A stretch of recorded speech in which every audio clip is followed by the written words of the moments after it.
Hello guys, welcome to this makeup / chatting morning video. I love morning videos with you guys where I just pour in my heart, and I've not done proper English morning video now for a couple of days, I think. So yeah, welcome to this morning relaxing rainy morning video. It's raining guys, and I have to go to the post office. I have to go and post stuff, but yeah, just feel like I have a couple of things for us to chat about in my head this morning, you know, while I get ready. How you guys doing? This is also one of the wigs that I'm selling. Very good hair.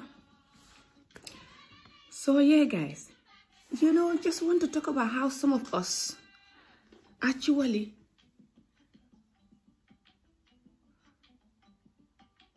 I did that too in the past, to be honest.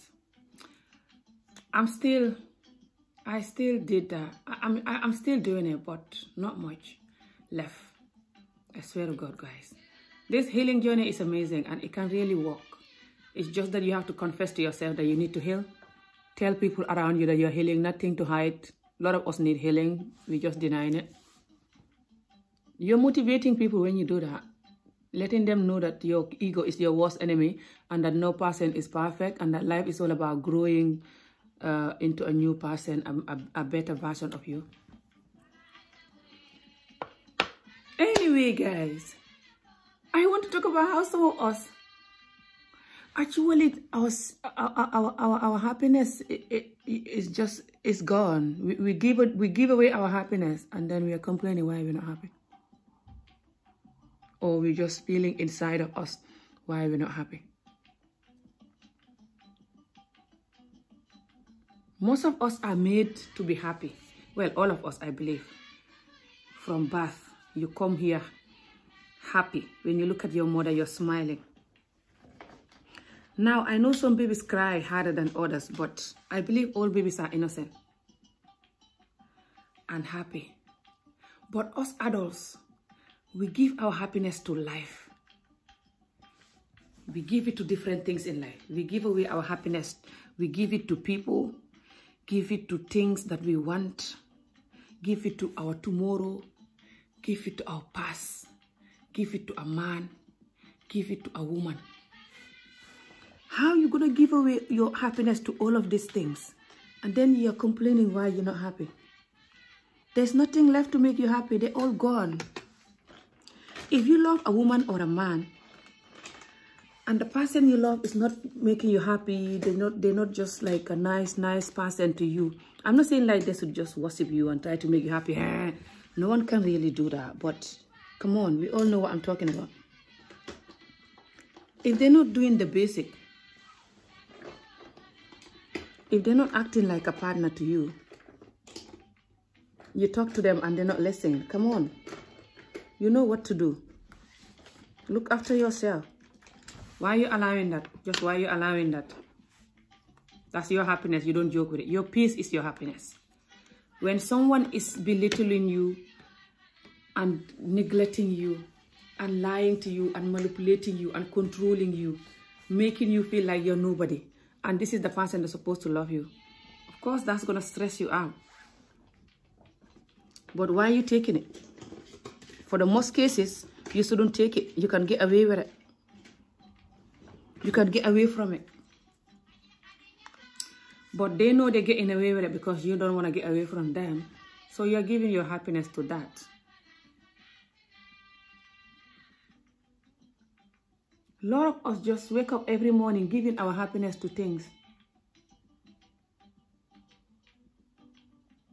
You want a job that you've not got yet. Your happiness is gone. It's at that job right now waiting. You think about your future tomorrow. Your happiness is gone. It's waiting for you in the next 10, 20 years. Your happiness is at your happiness is at the tomorrow right now. Waiting. Yeah. You're waiting to reach tomorrow to be happy. And you have some problem with someone, or You feel like I should have this, you know, your happiness is gone, waiting until you have that. We really just don't realize how much we give away our happiness to little things in life without noticing. I call them little because they're actually little compared to your happiness. Your happiness is your main source of being, and your happiness is very important. Your peace. Your happiness is your peace, and your peace is your happiness.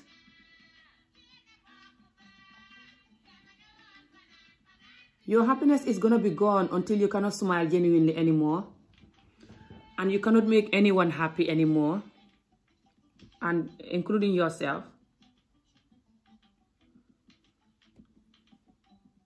You cannot laugh at joke anymore genuinely. And when your happiness is gone, you criticize everything. You criticize everything, and you criticize it in a hateful way, in a I hate you way.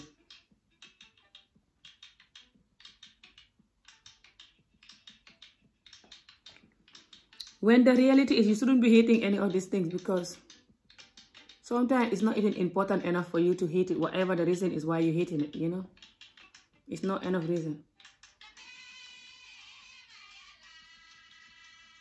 But because your happiness is gone,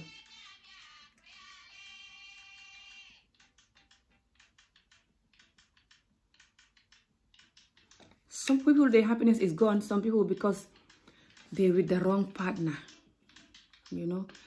They allow this wrong partner to criticize them, insult them, belittle them, lie to them, manipulate them, control them.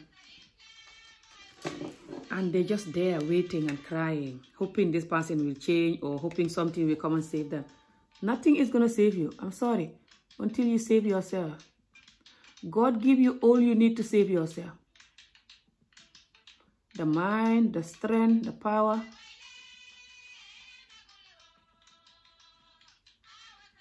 You refusing to use it, that's not going to help you at all.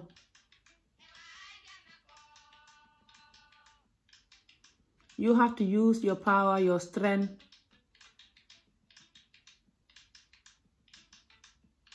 your thinking that God give you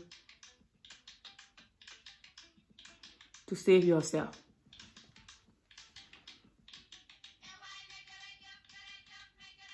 When the man love a wrong woman too, who doesn't know how to love him or just don't love him enough to understand him. When someone love you enough, even if they don't know how to love you, they will learn. Especially if they're your partner. What people can do for someone they love as their partner, they cannot do for their mother, they cannot do for their father, they cannot do for nobody. Most of the time, for many people. So if someone is refusing to understand you,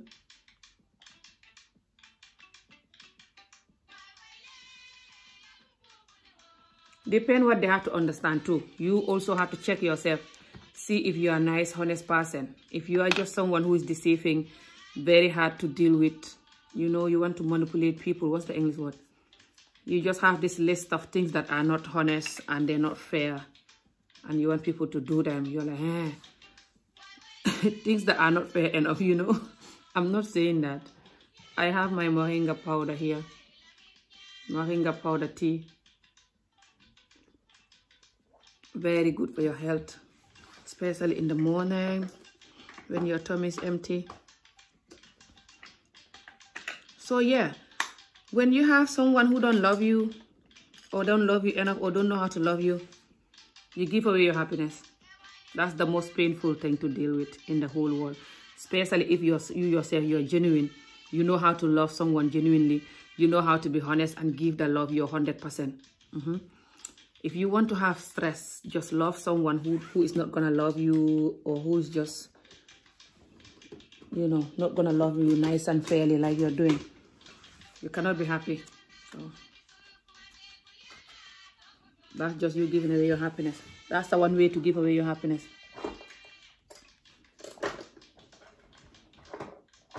The other way to give away your happiness is you holding on to the past or the future. And this including your own children. When your own children are not behaving the way you want as they become a young adult, that can also ruin your own happiness. Or even when they're young, you just worrying for them so much. Worrying for their future. My children, my children, my children. When the reality is you cannot really give your children life if they don't want to have it. That's the sad truth.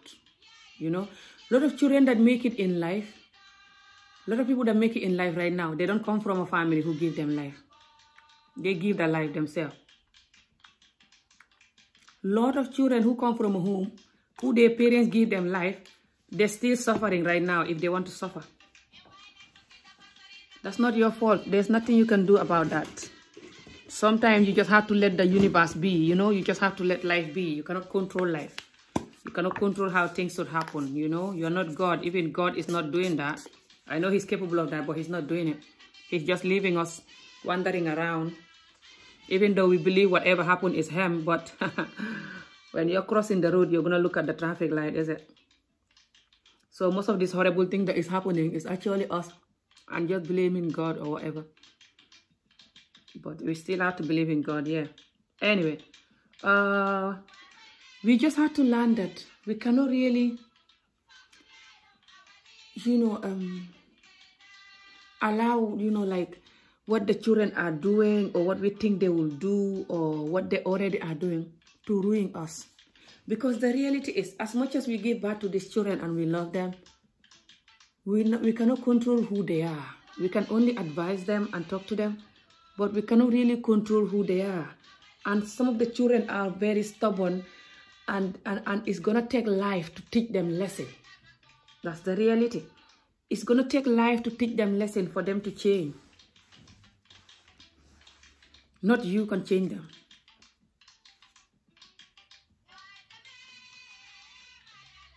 And if you're forcing to change them, if they start anything, you know, that they start, that you know that this is not going to help them and you want to change them and they're not allowing you to change them. If you want to force it, it's going to be worse. So don't force it too much just because of people. You don't want people to know that, for example, you have a child who is doing this. No.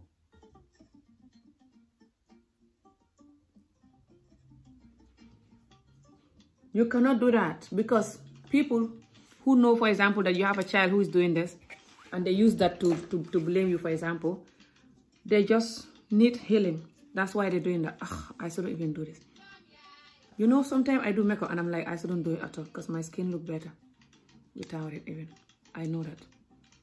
Anyway, too late now, I guess. Some of you are going to comment that, I know.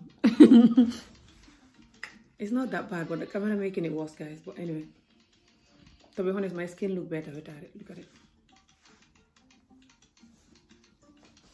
But don't worry, I'll fix it.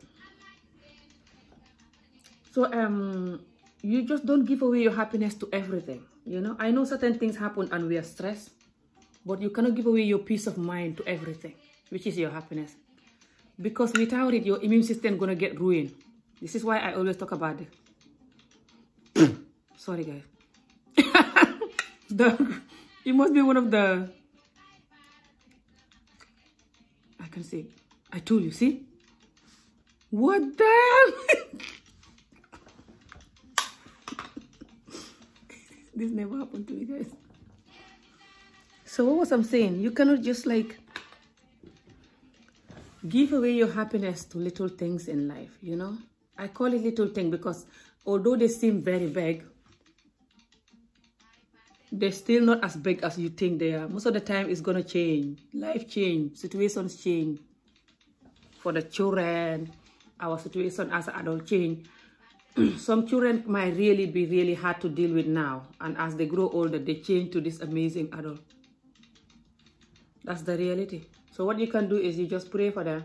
If you try everything and they're not listening, you just pray for them and leave them. There's nothing you can do. There's absolutely nothing you can do, guys. Using force is not going to help you. It's just going to make it worse. They're not going to see it as you're helping them, and they're going to try to revenge. It's just going to get more dirty and more nasty. And when you have friends who you give your happiness to, that's also very dangerous.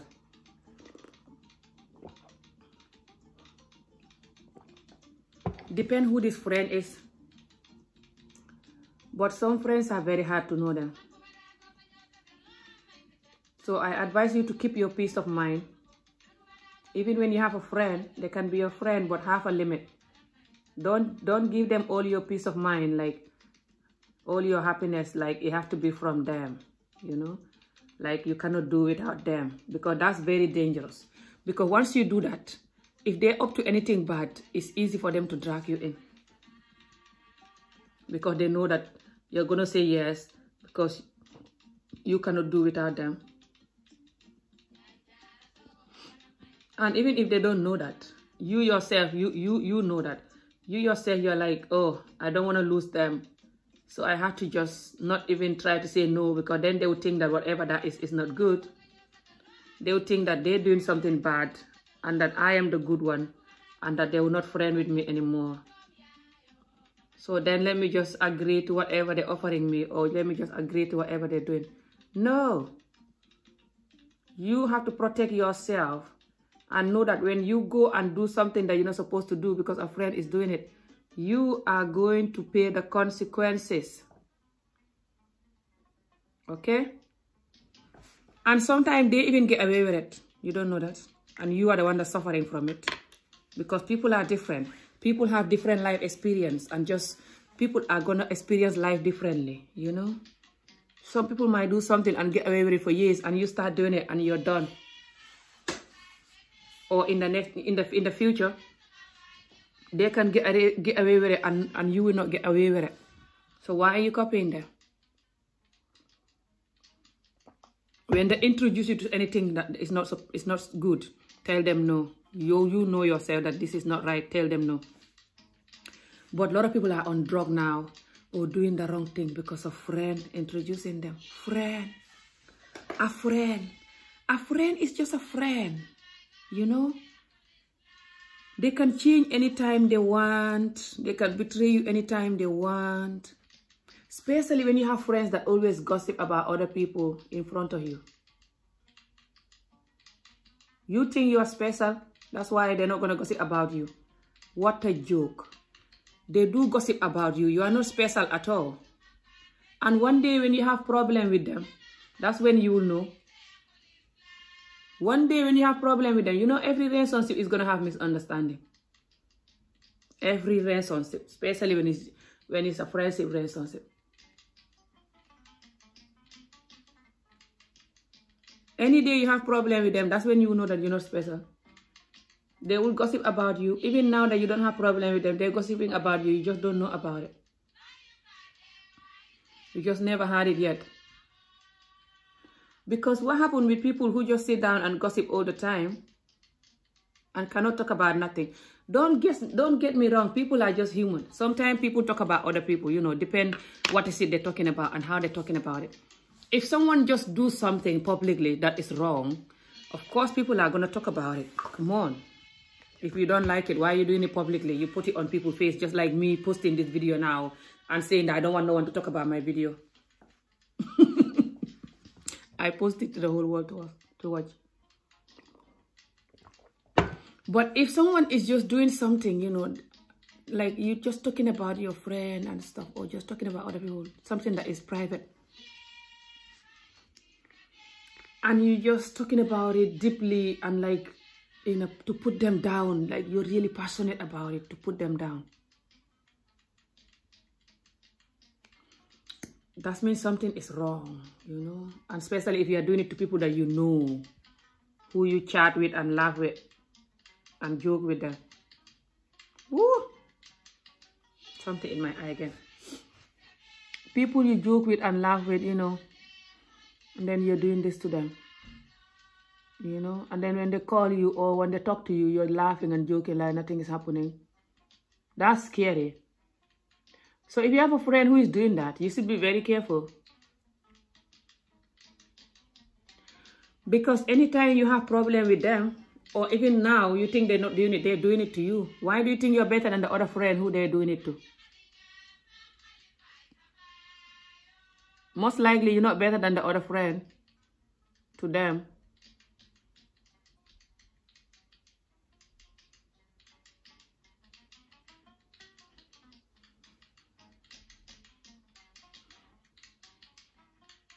They're just acting like you're better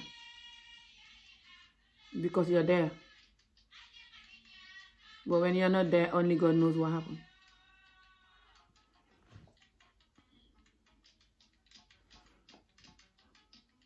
That's fine. Don't worry about it. It's just life and stuff. But just be very careful. Oh, sorry, guys. Trying to do this. I'm going to finish soon.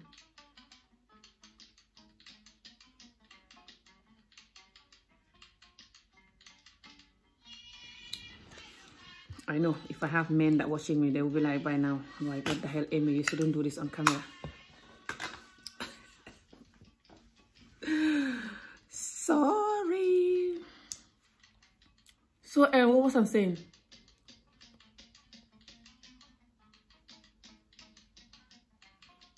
The way the camera is sitting.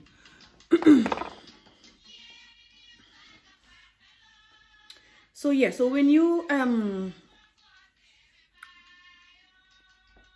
have a friend who always doing that, just know that they will do it to you.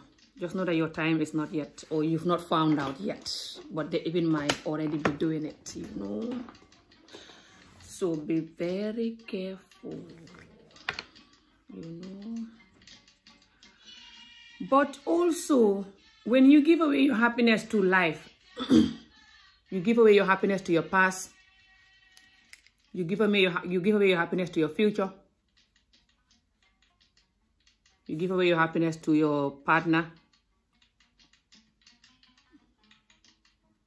You give away your happiness and your peace of mind to your children. You just give it away, give it away, give it away. That doesn't make you a good parent or nothing, or like a good partner or whatever, just so you know. So, it's just you're going to be miserable and you're going to have a lot of stress. And if you have a lot of stress, it's going to make you might die young, you know. And the children don't want that. And I am sure this partner, if they care, that it's most of the time the partners that care don't stress you. I am sure they don't want you dead if they care, you know. Too much stress weakens your immune system. So you have to keep your peace of mind, which is your happiness. Very important you keep it. Okay, sometimes you're gonna lose it because it's just life, you know, but make sure you do all you can to keep it, bring it back, you know. Remember that, oh, I'm losing it, and bring it back, because the more you lose it, the longer it's gonna take to get it back. Try to meditate. It's gonna help you. Oh my god, this video is already long. I didn't even notice. It's fine. I said that I was not gonna do long videos here for a long time, but anyway, who cares, long video or not. A lot of my followers, they watch me when they're cooking and stuff. Just watch me anyway. They're like, that's Amy again. So they can't be bothered it's long or short for a lot of my followers. So yeah, guys, and I like doing these little chat videos, you know, with you guys as I'm doing my healing journey, just sharing things that can benefit us all, you know. So yeah, this morning I just wanted to come here to do my small get ready with me, you know, and to talk to you guys about these things. But I want to do red lipstick. Yes, I'm gonna try to do the red lipstick. Let me try to get rid of this.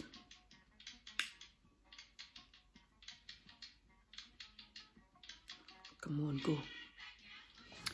Go, go, go. Let's do some red lipstick. Okay, let's see. So first I'm gonna need like a brown lipstick. I have a brown lipstick, but I don't know where it is.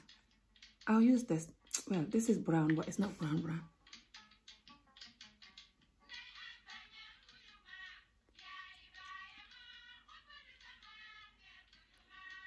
You don't give away your happiness to life and to things, you know.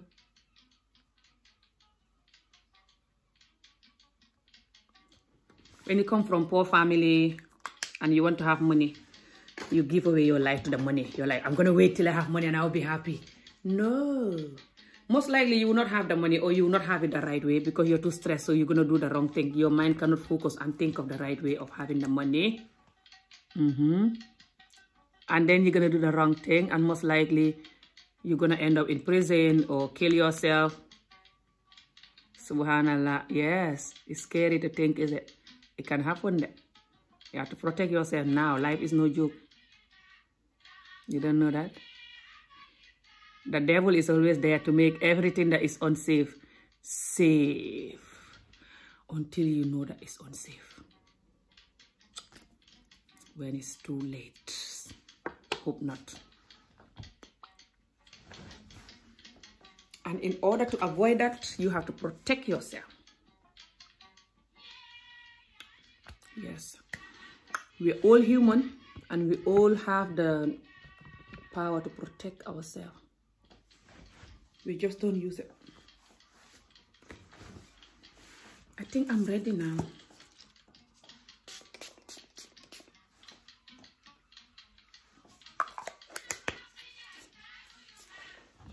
You can also give away your happiness to people and things, you know. I'm going to be happy when I have this car. Cars make me happy. These things make me happy. These other things make me happy. I'm not saying the lipstick on my teeth. I'm not saying like you should have nothing that, you know, make you happy and stuff.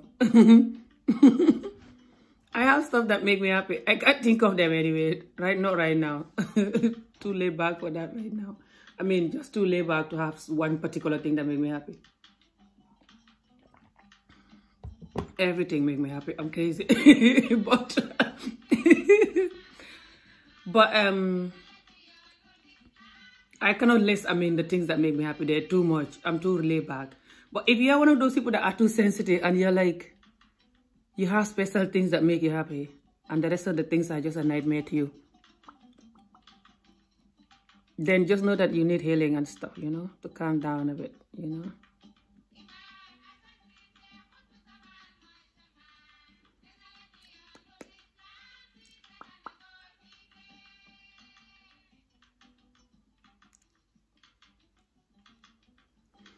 It's not healthy to leave your happiness on one thing or two things or like these things, you know, especially if those things are costing you money. They're not free. They're not like walking in nature. That should make you happy. That's one of the number one thing that make me happy, by the way. And grounding on the earth. Those are the two things that make me happy now, apart from my children. And myself, you know, just appreciating myself and who I am, that make me happy too. You have to meditate. Once you learn how to meditate, you will know how to do all this. It's going to change your life. And if you just waiting, you know, like, if you just put your happiness on someone, like a friend or a husband or a wife or somebody, ooh.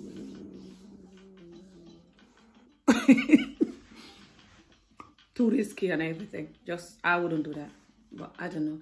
I hope I'm not going to get married again. And then I just love the person so much and I'm going to like hand over my happiness to them. I don't think that's ever going to happen to me anyway, so. That never really happened to me, but I do experience a guy that I was loving and I was hurt when he hurt me. But I cannot call it I hand over my happiness to him. Like, I was feeling like I cannot do without him. It wasn't like that. So, but yeah, I don't think I'll ever do that. So, I've experienced life enough. But some people do that, you know? How you hand over your happiness to somebody. Humans are not perfect. You hand over your whole, you know, peace of mind to them. Like, because of them, you cannot be. They're just human. What's going to happen to them? If they die, God forbid, or they betray you or something. What are you going to do? You have to calculate all of this. Sorry, but this is life. Anyway, I have to go, guys. Let me go before I say something here. You know me. So yeah guys, just wanted to send this nice small get ready with me video. Ooh, this is like an orange lipstick. Nice, I love it. I've not used this lipstick for so long. So yeah guys, I've not done these makeup videos for so long. I like doing them. I'm not good at makeup like some people. I'm just a motivational speaker slash healer slash comedian slash whatever you want to call me. So I'm not a makeup artist. You have makeup artists, you know, that are Gambians, and some of them are on YouTube here. But I just do makeup for fun. I do cute, simple, natural looks, you know. So yeah guys, just wanted to send this chat message this morning and to remind you to drink. What the hell? Remind you to drink moringa powder. Moringa powder. You put it in the teacup, 1 teaspoon, and you boil water, you pour it in, you mix. You drink it early morning before you eat anything. Very good for your health, guys. So yeah guys, thank you for watching this video, and I'm gonna see you guys again soon. Don't forget to like it if you like it, and take care. Bye. Thank you.